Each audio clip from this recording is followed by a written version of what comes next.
On ne peut pas mener tout ce combat-là, être à l'origine des textes fondateurs de la transition, être à l'origine du départ d'IBK et déclarer urbi et orbi que la France doit dégager du Mali et ne pas vouloir aller au charbon. Pourquoi est-ce que les Maliens ne veulent plus de la MINUSMA, qui est pourtant une force d'interposition? Oui, s'interposer entre qui et qui? Les djihadistes, on ne les voit pas. La guerre est asymétrique. À partir de ce moment, est-ce que les Nations Unies, je crois que les Nations Unies seront obligées de se remettre en cause? Parce que les forces qu'ils nous proposent ne correspondent absolument pas,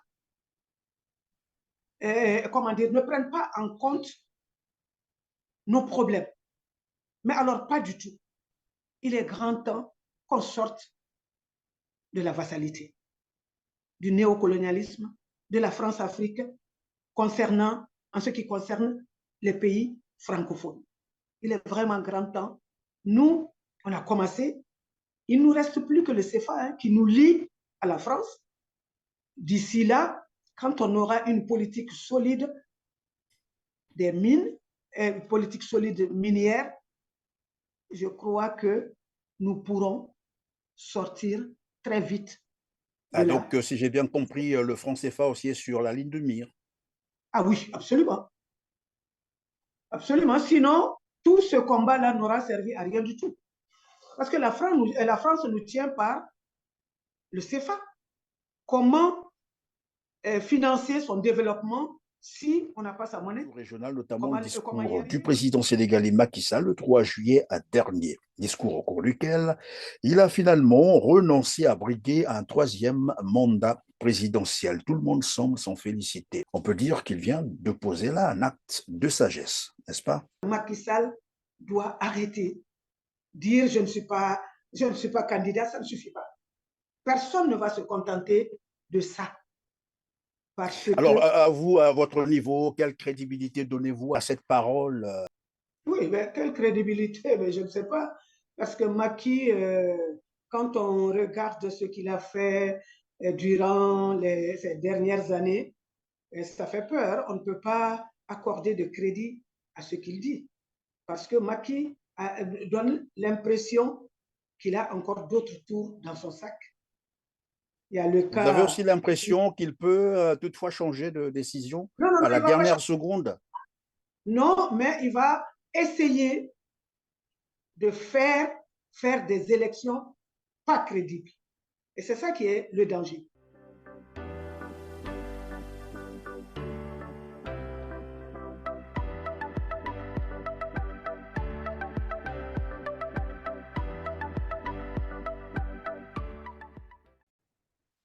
Mesdames, Messieurs, bonjour. Merci d'avoir choisi Télar TV. Bienvenue dans ce numéro de Droit de savoir qui portera sur le Mali après la première consultation électorale du chronogramme proposé par le gouvernement de transition pour un retour à l'ordre constitutionnel au Mali. Le Mali, c'est aussi le départ immédiat de la MINUSMA exigé par le gouvernement de transition qui l'a fait savoir officiellement au Conseil de sécurité de l'ONU. Nous évoquerons également le remaniement ministériel partiel intervenu le 1er juillet dernier, non sans aborder une actualité sous-régionale dominée par ce discours qui était tant attendu par les Africains, celui bien entendu du président sénégalais Macky Sall, qui finalement a renoncé à son projet de troisième mandat. Voilà pour l'essentiel de ce qui va caractériser cette interview. Avec moi sur ce plateau, Madame Koumba Yarissi, membre du Rassemblement des forces patriotiques M5 RFP du Mali. Bonjour, Madame Koumba. Bonjour, Christian. Merci, Koumba Yarissi, d'avoir accepté notre invitation et c'est toujours un plaisir pour nous de vous avoir sur le plateau de Télar TV. Il est partagé le plaisir parce que grâce à vous, le monde saura toujours que nous nous battons. Merci. Commençons par l'actualité sous-régionale, notamment le discours du président sénégalais Macky Sall le 3 juillet dernier. discours au cours duquel il a finalement renoncé à briguer un troisième mandat présidentiel. Tout le monde semble s'en féliciter. On peut dire qu'il vient de poser là un acte de sagesse, n'est-ce pas? C'est de guerre lasse que Macky Sall a craché le morceau parce qu'il s'est fait remonter les bretelles, à ce qui semble, par les mourides. Ce sont eux. Sans la bénédiction des mourides au Sénégal, ce n'est plus possible. Personne ne peut se faire élire ou réélire. Après tant de violence que le Sénégal n'a jamais vécu, Macky Sall ne pouvait qu'abandonner. Parce que finalement, est-ce que c'était nécessaire d'en arriver là? Parce que notre embargo a impacté négativement l'économie sénégalaise aussi. Donc, les gens sont à bout de souffle. Nos populations, dans leur majorité, sont jeunes et les jeunes n'acceptent plus rien de la part de qui que ce soit, qu'il s'agisse de la France ou de ses sous-fifres. La jeunesse veut se faire entendre. Il faudrait que les chefs d'État le comprennent définitivement. Donc, Macky Sall n'a pas tiré de gloire en disant sur le tard qu'il ne se présenterait pas. Mais ça n'est pas fini. Ça n'est pas Ce fini n'est parce pas qu'il y a fini, c'est-à-dire, le cas Sonko, il y a ceux qu'il a jetés en prison, à savoir Karim Wade et l'ancien maire de Dakar. Il a organisé un semblant de dialogue auquel la plupart des opposants n'ont pas accepté de participer. Macky Sall, s'il veut sortir par la grande porte, il a intérêt à abandonner toutes les charges contre quelque opposant que ce soit, qu'on reparte de zéro et que l'élection présidentielle soit une fête, une véritable fête. C'est de cette façon que Macky va se faire pardonner et par les Sénégalais et par les forces progressistes d'Afrique et du monde. alors, Madame Koumba, alors, dans tous les cas, certains observateurs, apparemment, c'est ce que je viens de constater aussi, peut-être remarqué en vous, certains observateurs restent tout de même prudents et redoutent le scénario Ouattara, que tout le monde connaît d'ailleurs. C'est le cas, par exemple, de Biram Souley Diop. Je ne sais pas si vous le connaissez, président du groupe parlementaire de la coalition de l'opposition parlementaire au Sénégal, cadre du PASTEF. En fait, ce dernier a été interpellé pour avoir douté, en fait, ou remis en cause l'intention ou les intentions de Macky Sall. C'était le 6 juillet dernier. Eh bien oui, Macky Sall doit montrer, comment dire, sa bonne foi à tout le monde. Parce que ce qui se prépare et que les Sénégalais et même la sous-région redoutent, c'est de tout faire pour éliminer Sonko, qui est son principal rival et qui est soutenu par les jeunes. C'est quand même curieux que ce soit Macky Sall, qui est né après l'indépendance et qui a profité du fait que les Sénégalais n'ont pas voulu que Abdoulaye Wade ait un troisième mandat et qui se comporte comme ça, parce que lui aussi était dans la rue pour protester contre Abdoulaye Wade, qui est d'ailleurs son maître, qui dit les avoir fabriqués, en tout cas lui, Idrissa Seck et tous les autres. Donc c'est quand même curieux que Macky se comporte comme Alassane Ouattara ou comme Alpha Condé. Et donc, c'est la question qu'on se pose aujourd'hui. Est-ce qu'il est nécessaire de garder quelqu'un à vue juste pour avoir douté des intentions de quelqu'un d'autre? Ah non, ça veut dire que Macky n'est pas démocrate. Il n'a jamais été démocrate. Macky, finalement, on est fondé à dire que Macky est un imposteur. Je pèse mes mots. Pourquoi il en arrive là? Il a instrumentalisé la justice. Les magistrats lui obéissent au doigt et à l'œil. Pourquoi? Est-ce que le Sénégal appartient à quelqu'un en particulier? Non. Donc, Macky Sall doit arrêter. Dire je ne suis pas candidat, ça ne suffit pas. Personne ne va se contenter de ça. Parce Alors, que, à vous, à votre niveau, quelle crédibilité donnez-vous à cette parole? oui, mais quelle crédibilité, mais je ne sais pas. Parce que Macky, quand on regarde ce qu'il a fait durant ces dernières années, ça fait peur. On ne peut pas accorder de crédit à ce qu'il dit. Parce que Macky donne l'impression qu'il a encore d'autres tours dans son sac. Il y a le Vous avez cas. aussi l'impression qu'il peut toutefois changer de décision Non, non, à non, la il ne va pas dernière changer. seconde? Non, mais il va essayer de faire des élections pas crédibles. Et c'est ça qui est le danger. Parce que si tous ceux qui doivent aller compétir n'ont pas la possibilité de le faire, les Sénégalais ne vont pas l'accepter. Les Sénégalais ne vont pas l'accepter. Nous sommes à 7 mois de l'élection présidentielle au Sénégal. Le temps est très short, le temps est très court pour que Macky règle toutes ces questions. S'il veut du bien vraiment au Sénégal, après lui, avant la fin de ce mois, il règle toutes les questions juridico-politiques pour créer vraiment l'apaisement, pour que les gens reprennent leurs esprits et aillent à une élection crédible et acceptable. C'est le Alors, défi. comme quoi, Madame Koumba, le suspense demeure, c'est cela. Parce que, évidemment, on venait d'apprendre aussi que Ousmane Sonko est privé actuellement de l'électricité. On le prive de communiquer depuis qu'il a fait la dernière sortie médiatique où il a été interviewé par un média étranger. Il n'a plus d'électricité et on ne lui permet pas non plus voilà, d'aller chercher un technicien pour réparer cela. Et comme quoi, le suspense demeure encore, la crise n'est pas totalement résolue. Moi, j'ai une pensée même pas seulement pour Sonko, hein, mais pour ses voisins. Ses voisins n'ont plus de vie, sa famille encore moins. Est-ce que c'est nécessaire? Quelqu'un qui n'est plus candidat, c'est nécessaire d'en imposer à quelqu'un qui veut simplement se présenter à une présidentielle? Il a d'abord renvoyé des services des impôts. Mais Sonko, il doit savoir que Sonko, le cas Sonko le dépasse lui. Parce qu'il a viré Sonko, les Sénégalais se sont cotisés et entretiennent Sonko et sa famille. Il a tout entrepris.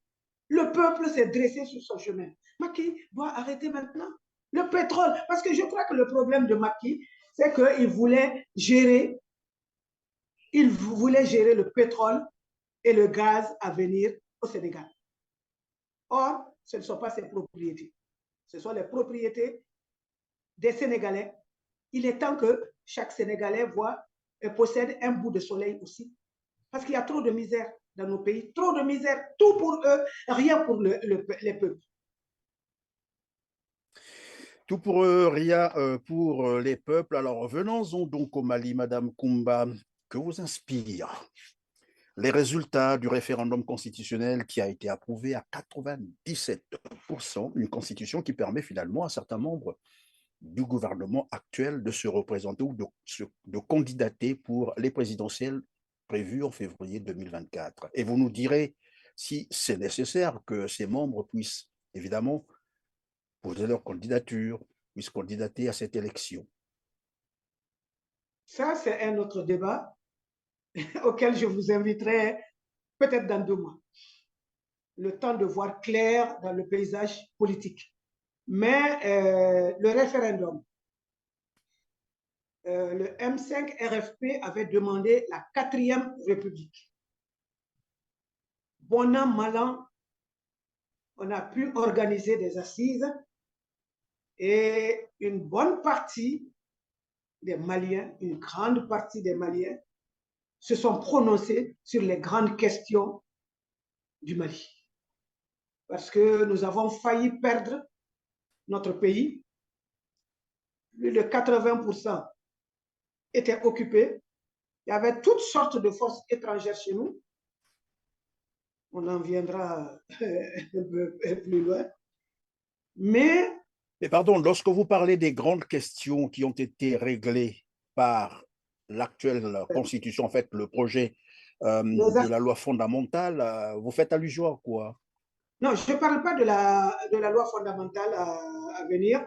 Je parle plutôt des grandes questions de la nation telles que la corruption, l'impunité, l'insécurité, le recul de la pauvreté, l'éducation, le chômage, etc. Les questions politiques, les questions institutionnelles ont toutes été abordées sans passion, mais fermement. Les gens, évidemment, chacun a dit avec ses mots ce qu'il n'a pas accepté et ce qu'il n'acceptera plus que le Mali soit. Ça s'est fait au cours des assises, duquel on a tiré le cadre stratégique, c'est-à-dire les recommandations fortes que la transition va mettre en application. C'est pourquoi, justement, il y a eu le référendum. C'est pourquoi il y a eu le référendum. Et vous l'avez dit, la Constitution a été votée à 97%, mais il faut noter également qu'il y a eu une forte abstention, évidemment, dont les explications sont nombreuses.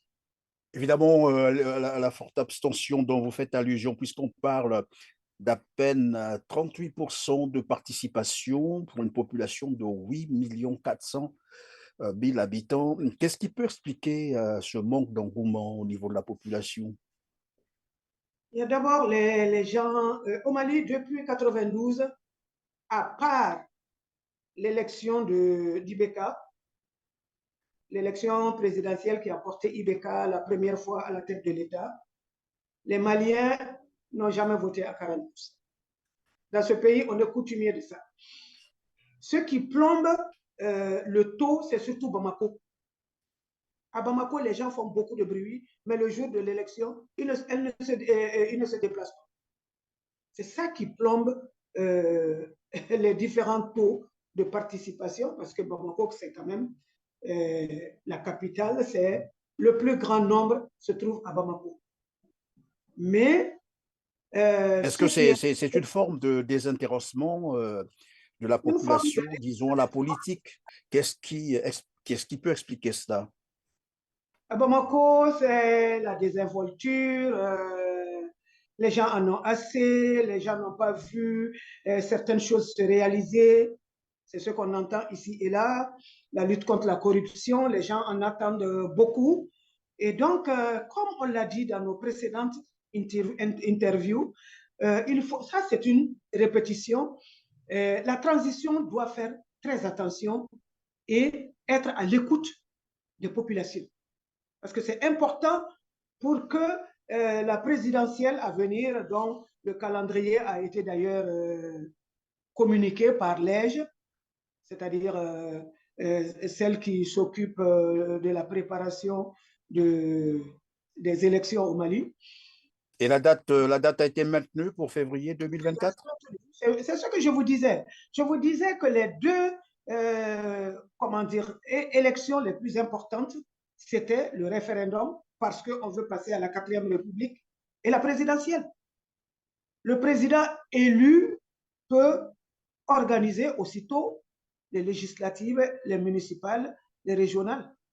Ça, ce n'est pas un problème. Et par rapport d'ailleurs à la communauté sous-régionale et internationale, ce qui importe, c'est la présidentielle parce que tout le monde, eux, ils sont pressés qu'on aille, qu'on sorte de la transition pour donner une chance à la démocratie, je vais appeler ça comme ça.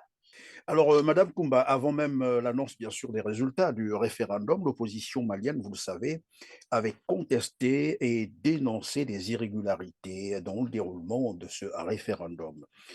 Après un recul de, j'allais dire, quel est l'état d'esprit aujourd'hui des Maliens malgré tout cela? Est-ce que, après que les résultats ont été rendus publics, y a-t-il une assurance finalement et les gens peuvent continuer à faire confiance au gouvernement actuel pour l'organisation des prochaines élections? Il y a quelques partis ou individualités qui avaient porté plainte devant la Cour constitutionnelle avant même la proclamation des résultats par l'EJ. Mais ils ont été déboutés parce que, d'après la Cour constitutionnelle, n'importe qui ne peut pas porter plainte devant la Cour constitutionnelle, en tout cas sous la Troisième République. Sinon, il y a des dispositions dans la nouvelle Constitution qui permettent aux Maliens de porter plainte devant la Cour constitutionnelle à condition... Est-ce qu'elle est déjà en vigueur, la nouvelle constitution? Non, pas du tout. On attend la Cour constitutionnelle. Les résultats ont été remis à la Cour constitutionnelle qui a, je ne connais plus le délai, mais qui a un certain nombre de jours pour consolider les résultats. C'est ce qu'on attend. Peut-être la semaine prochaine sera la bonne pour que la Constitution soit, pour que la Cour constitutionnelle se prononce et pour qu'on proclame, comment dire, que le président promulgue la Constitution, la loi fondamentale. Alors, il se trouve que certaines zones, finalement, du pays, le référendum n'avait pas eu lieu pour des raisons probablement de sécurité. Comment ferait-on prochainement pour faire admettre cette nouvelle constitution dans ces zones qui n'ont pas pris part à cette consultation? Elles ne sont pas si nombreuses, ces zones, parce qu'il y en a qui avaient argué que la région de Kidal n'avait pas pris part au référendum. Ça n'est pas vrai. La preuve a été faite que dans certaines communes de la région de Kidal, il y a bel et bien eu le référendum. Élection. Et d'ailleurs, l'EJ avait décidé de porter plainte contre ces gens-là parce que, sans aucune preuve, ils ont ébruité des fausses nouvelles. Mais je crois que tout est entré dans l'ordre. En ce qui concerne Kidal, je vous l'avais dit, l'amunissement parti, Kidal reviendra dans la République. Elle n'aura pas le choix. Parce que la SEMA, ces ténors se sont rendus chez l'ambassadeur russe à Bamako. N'est-ce pas curieux? Des gens qui sont bras dessus, bras dessous avec la France, des gens qui ont été protégés par la France, des gens qui ont reçu l'assurance que le Nord leur sera attribué après Kadhafi. Ce sont eux qui se précipitent chez l'ambassadeur russe. Voilà. Bon, mais que représente finalement l'ambassadeur russe au Mali pour que certains opposants se rapprochent? Ce ne sont pas des opposants. Eux, ce ne sont pas des opposants, ce sont des rebelles, ce sont des djihadistes qu'on recrute parmi eux. Eux ne sont pas des opposants. Eux réclamaient une partie du territoire. Ce ne sont pas des opposants. Bon, c'est à eux de vous répondre, parce que moi, je ne sais pas pourquoi eux iraient là-bas. Peut-être c'est pour demander protection de l'ambassadeur, ou alors que l'ambassadeur intercède auprès de Poutine pour que rien ne leur arrive. Moi, je ne sais pas, ce sont mes supputations. Hein. Je suis très loin de ce milieu, donc je ne sais vraiment pas quoi vous répondre. Les concernés. Alors, parmi les contestataires du référendum, on va revenir un peu sur le référendum, et qui s'était d'ailleurs farouchement opposé au projet de nouvelle loi fondamentale soumis à référendum le 18 juin dernier, c'était le 18 juin dernier bien entendu, figure en relief l'imam Mahmoud Dicko. Cet influent leader religieux, et nous apprenons finalement qu'il avait été brièvement interpellé à l'aéroport international de Bamako et que son passeport diplomatique lui serait retiré. Avez-vous plus d'informations à nous donner là-dessus? Ça lui serait, hein? Il n'a pas été interpellé, mais on lui a repris son passeport diplomatique quand il revenait de Mauritanie, parce que vous savez très bien ce qui se jouait en Mauritanie. Vous pouvez nous le rappeler peut-être? Oui, l'OTAN est en train d'approcher certains pays de la CEDEAO. Nous avons appris que l'OTAN a signé des accords, mais quels accords? Moi, je n'en sais pas grand-chose pour l'instant, a signé des accords avec quelques pays de la sous-région. Et Mahmoud Diko était là-bas. Est-ce un hasard de calendrier ou alors avait-il été invité? De toute façon, à son retour, on lui a repris le passeport diplomatique, d'ailleurs, dont il ne devrait plus avoir, comment dire, qu'il ne devrait plus posséder parce que ce pourquoi ça lui a été donné, cette mission-là, elle est terminée il y a longtemps. Et d'ailleurs, Mahmoud Diko n'est pas le seul à qui on a repris le passeport diplomatique. Même les passeports de service ont été récupérés à des personnes dont les missions étaient terminées. Donc, Mahmoud Diko, comme tout Malien, même s'il a été l'autorité morale du M5, Mahmoud Diko est un citoyen ordinaire comme nous autres. Et il a C'est droit. une manière de le suspecter d'être en intelligence avec Ah non, non, l'extérieur, non. c'est ça? Loin de moi, loin de moi de dire qu'il est en intelligence, mais il s'est trouvé là-bas, en tout cas, à ce moment-là, au moment où l'OTAN discutait avec des pays de la sous-région. Vous savez très bien que ce qui se joue au Mali aujourd'hui, c'est la guerre entre les puissances. C'est géopolitique. Hein? La Russie et ses amis d'une part, et l'OTAN d'autre part. Personne n'est dupe. Hein? Les enjeux, tout le monde les comprend. Et donc, l'OTAN ne va pas s'en faire compter.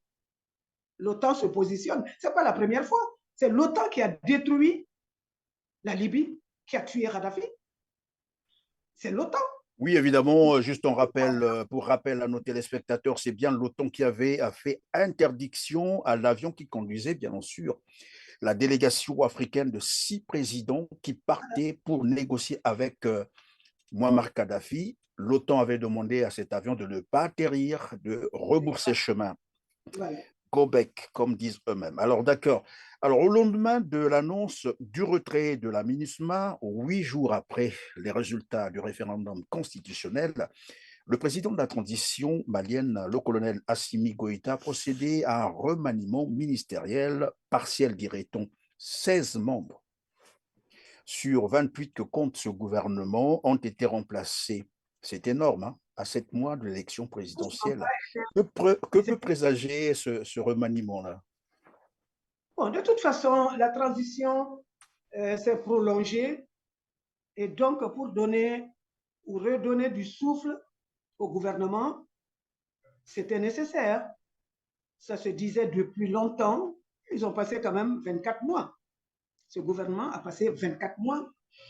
Est-ce que tous les 24 mois, la situation a été heureuse? Est-ce que tout ce pourquoi cette transition est là a été entrepris? J'en sais rien du tout. Pour l'instant, on fera l'évaluation après la transition. Mais tous n'ont pas été renvoyés. Il y en a qui ont été retenus et qui sont allés à d'autres postes. Mais ce qui s'est passé, si vous voulez et que je vous dise, c'est le M5 qui a été le grand perdant de tous nos ministres connus ou pas connus. Il en reste deux, le Premier ministre et puis le ministre de la Refondation. Mais probablement, pardon, Madame Koumba, probablement qu'on leur a donné le temps, une façon de leur laisser le temps d'aller se préparer pour les présidentielles, non? Sont-ils candidats? Ou bien, oh, moi, je ne sais pas, ça n'a rien à voir. Ça n'a rien à voir. Moi, je n'ai pas encore le fin mot de l'histoire. Mais nous attendons. Nous attendons qu'on nous donne quelques précisions parce que jusqu'à présent, rien n'a filtré. Le Premier ministre les a reçus, le président de la République les a reçus, vous n'avez pas démérité, cependant, allez vous reposer, etc. Bon, nous, on en est là pour l'instant. Peut-être que Oui, mais d'ici là, 16 membres remplacés, c'est quand même énorme. Voilà pourquoi je posais la question de savoir que peut présager, par exemple, ce remaniement. Et puis, il intervient au moment où il y a eu quelque part, vous l'avez rappelé tout à l'heure, les consultations par l'OTAN. Est-ce que ça a un lien avec tout ça ou qu'est-ce qui se passe concrètement? non, je ne crois pas. Je crois pas. Politiquement, après la promulgation de la Constitution, politiquement, le gouvernement aurait dû démissionner. C'est ce qui se fait d'habitude. Est-ce que c'est pour éviter ça qu'il y a eu ce réaménagement? Je n'en sais rien pour l'instant. Mais il faut reconnaître quand même que beaucoup sont partis et que sur le sort de certains ministres, je crois que le peuple ne va pas pleurer. Et ceux qui Ça, ont au moins. remplacé Madame Koumba, c'est des soldats aussi ou des civils? Non, il y a une seule colonelle qui est chirurgien, qui est cardiologue, j'allais dire, qui vient maintenant à la tête du ministère de la Santé et du Développement social. Mais il faut noter quand même que je crois que dans le cabinet du président de la transition, il y a eu 4 chargés de mission et conseillers techniques qui ont été promus, qui sont ministres aujourd'hui. Quelle lecture en faire? Pour l'instant, nous n'avons pas suffisamment C'est trop tôt pour faire une lecture sur la situation. Mais attends, voilà, si ce n'est pas une indiscrétion, vous êtes quand même membre du Rassemblement patriotique, M5 RFP. Nous sommes à 7 mois de l'élection présidentielle, ce n'est plus loin, là, c'est bientôt, donc en février 2024. Euh, Est-ce qu'on peut savoir si le colonel Assimi Goïta sera candidat? 7 mois, c'est pas loin. 7 mois, c'est pas loin, sauf qu'il a encore 1 ou 2 petits mois pour Pour le se faire savoir. prononcer. Ah oui, pour se prononcer. S'il est candidat, il va démissionner et se mettre en ordre de bataille. Mais nous sommes tellement loin du pouvoir que moi, je ne pourrais pas vous dire. Oui, mais vous êtes quand même membre du Rassemblement patriotique, Oui, c'est pas n'importe qui. Et j'ai bien envie de savoir, par exemple, au niveau de votre rassemblement, y a-t-il un candidat en vue pour les présidentielles? moi, je souhaiterais ardemment Oui.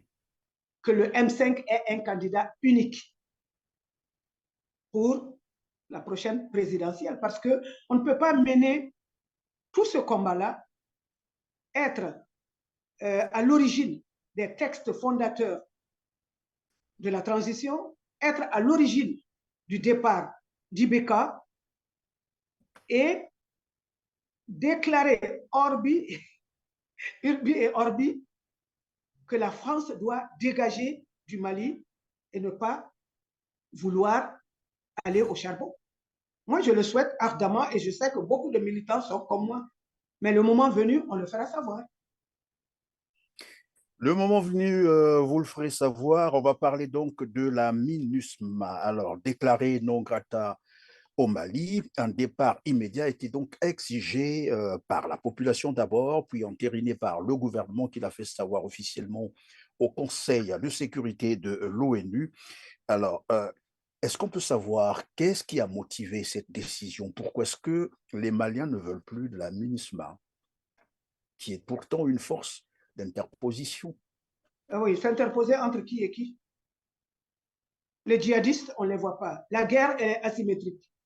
À partir de ce moment, est-ce que les Nations Unies, je crois que les Nations Unies seront obligées de se remettre en cause? Parce que les forces qu'ils nous proposent ne correspondent absolument pas, comment dire, ne prennent pas en compte nos problèmes. Mais alors, pas du tout. Ils s'interposent entre qui et qui. Je vous l'avais dit dans un de nos entretiens que l'aménagement est là pour le développement, comme elle le dit elle-même, regrouper une centaine de femmes, les aider à faire un potager, réparer telle salle de classe, etc., etc. Mais enfin, de qui se moque-t-on? C'est ça l'interposition.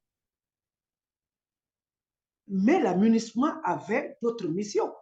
Je vous l'avais dit, dans à tous les postes stratégiques, à la tête de tous les postes stratégiques, il y avait des Français. Ce n'était pas la MINUSMA, hein, ce n'était pas les Nations Unies, c'était la France bis. Barkhane France, MINUSMA France, G5 France, tout était France. Et ça, on l'a dit depuis longtemps. Les gens n'ont pas voulu nous entendre, mais quand ils ont vu la détermination des populations, ils ont voté à l'unanimité le départ de la MINUSMA. Ce n'était pas gagné. Alors maintenant que la MINUSMA s'en va, est-ce dire que le Mali est à même d'assurer sa propre sécurité désormais? Ah oui, ça commence. Ça commence. Quand Barkhane partait, on n'a pas donné cher de notre peau. Hein. On est là. On ne rase plus les camps. Nous savons très bien que la situation était telle que dire que le Mali sera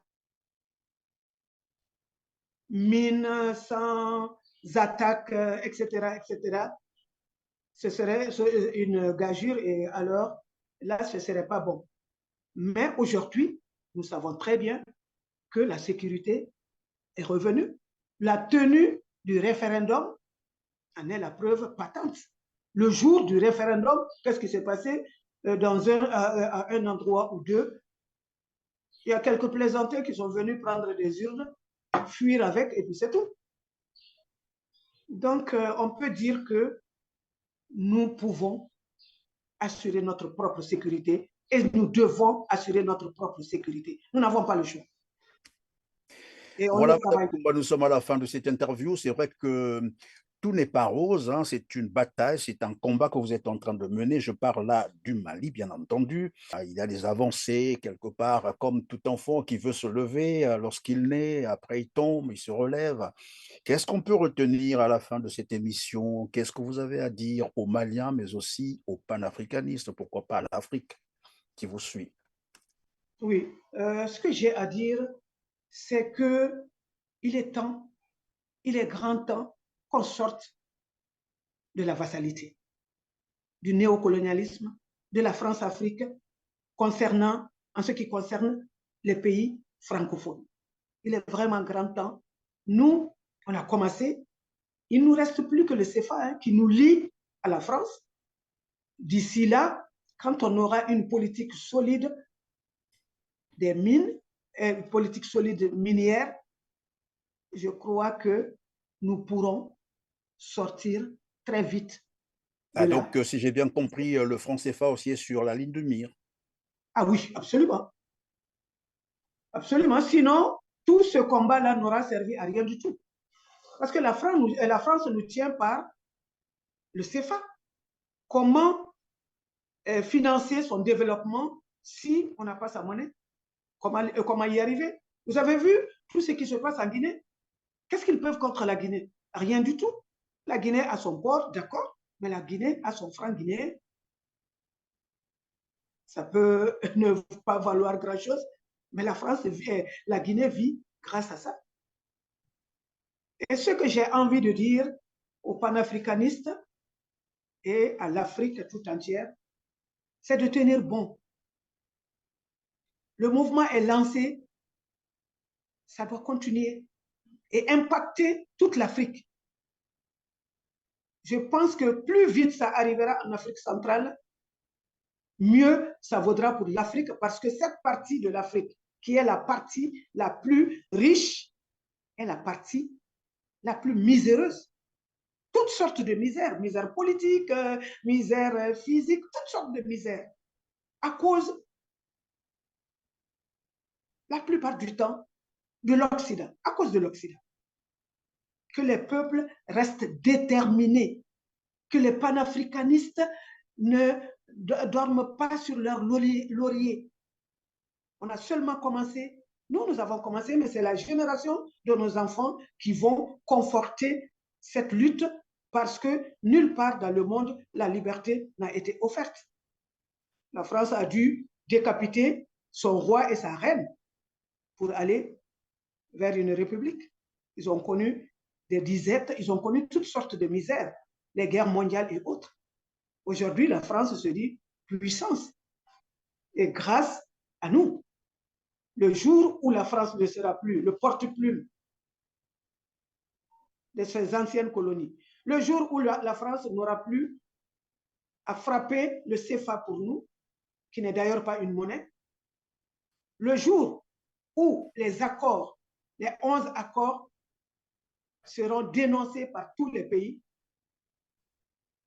ce n'est pas moi qui le dis, hein, ce sont les Français eux-mêmes, les grosses têtes, qui disent que la France sera une puissance moyenne. Et ça a commencé... Vous faites allusion aux accords coloniaux, c'est ça? Les 11 oui, accords? les accords coloniaux. Pour Koulouba, nous, on payait encore le loyer 100 ans. C'est ce qui a détruit Haïti. Pourquoi Haïti est le pays le plus pauvre au monde? Parce que tout ce que Haïti a eu comme argent a atterri pendant 100 ans dans les caisses du trésor français. C'est inhumain. C'est inhumain. Donc, le nègre n'a qu'à dire non définitivement. On ne s'assoira pas tant que toutes ces questions-là ne seront pas réglées partout en Afrique. Pas seulement au Mali ou au Burkina, hein. C'est partout. Le jour où je verrai un Congo, un autre Congo, je sais qu'il y a beaucoup de cadres, des cadres émérites,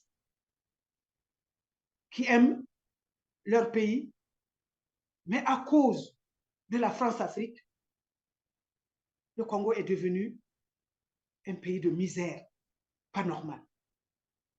Pas normal. Donc, personne ne doit dormir avant que toute l'Afrique ne soit libérée. Voilà, personne ne doit dormir avant que toute l'Afrique ne soit libérée. C'est par là que nous mettons donc terme à cette émission. Merci Madame Koumba Yarissi. Je rappelle que vous êtes membre du Rassemblement patriotique M5 RFP du Mali et merci d'avoir répondu à nos questions. Nous reviendrons encore vers vous pour d'autres questions, notamment d'actualité malienne.